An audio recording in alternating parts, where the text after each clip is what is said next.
एक ऐसा परिवेश जहां मन भय मुक्त हो और सिर ऊंचा हो। বিহারের পর বাংলায় মোদি ঝড়, জয়ের উল্লাসে মাতল পদ্ম শিবির। এই আনন্দঘন মুহূর্তে সামিল হয়ে জনতার উদ্দেশ্যে ভাষণ প্রধানমন্ত্রী নরেন্দ্র মোদীর। বক্তব্য রাখতে গিয়ে বাংলায় ভয়মুক্ত পরিবেশ তৈরির আশ্বাস নমর। তিনি বলেন, বিজেপি সরকার বাংলায় একটি ভয়মুক্ত পরিবেশ তৈরি করবে, যেখানে মানুষ মাথা উঁচু করে বাঁচতে পারবে। বিপুল ভোটে জয়ের পর বঙ্গবাসীর উদ্দেশ্যে তিনি বলেন, ভীতিহীন পরিবেশ তৈরি করা মোদি की गारंटी। बीजेपी बंगाल में ऐसा भय मुक्त वातावरण बनाकर दिखाएगी, ये मोदी की गारंटी है। বক্তব্য রাখতে গিয়ে অতীতের একাধিক নির্বাচনের আগে ও পরে কিভাবে সন্ত্রাস চলেছে দিকে দিকে, কিভাবে মৃত্যু মিছিল দেখেছে বঙ্গবাসী, সে কথাই মনে করালেন প্রধানমন্ত্রী। তবে তার ব্যতিক্রম ঘটেছে 2026 নির্বাচনে। শান্তিপূর্ণ নির্বাচন হয়েছে, এবার কোনো নিরপরাধের মৃত্যু হয়নি, বললেন নমো। आप याद कीजिए, बंगाल चुनाव के समय कैसी खबरें आती थी।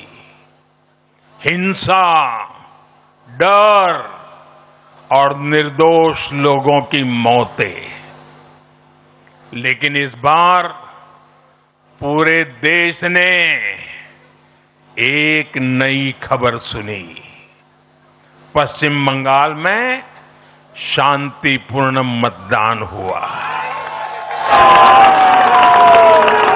पहली बार ऐसा हुआ कि चुनावी हिंसा में एक भी निर्दोष नागरिक की जान नहीं गई।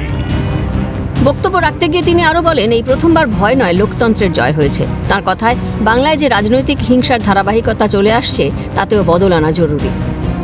पहली बार डर नहीं, लोकतंत्र जीता है। साथियों, आज जब बंगाल ने परिवर्तन के नए दौर में प्रवेश किया है, तो मैं बंगाल के हर राजनीतिक दल से एक आग्रह भी करना चाहता हूं। बंगाल में बीते दशकों में राजनीतिक हिंसा की वजह से न जाने कितनी जिंदगियां बर्बाद हो चुकी है। मेरा स्पष्ट मानना है कि आज से बंगाल की चुनावी जो आदतें फैली हुई हैं, उसमें बदलाव आना चाहिए। आइए हिंसा के इस अंतहीन चक्र को हमेशा के लिए खत्म करें। ঘর বাড়ি, দোকানপাট এবং রাজনৈতিক দলের অফিস ভাঙচুর থেকে অগ্নিসংযোগ। শুধু তাই নয়, 2021 সালের বিধানসভা নির্বাচনের ফল প্রকাশের পর বহু মানুষ ঘরছাড়া।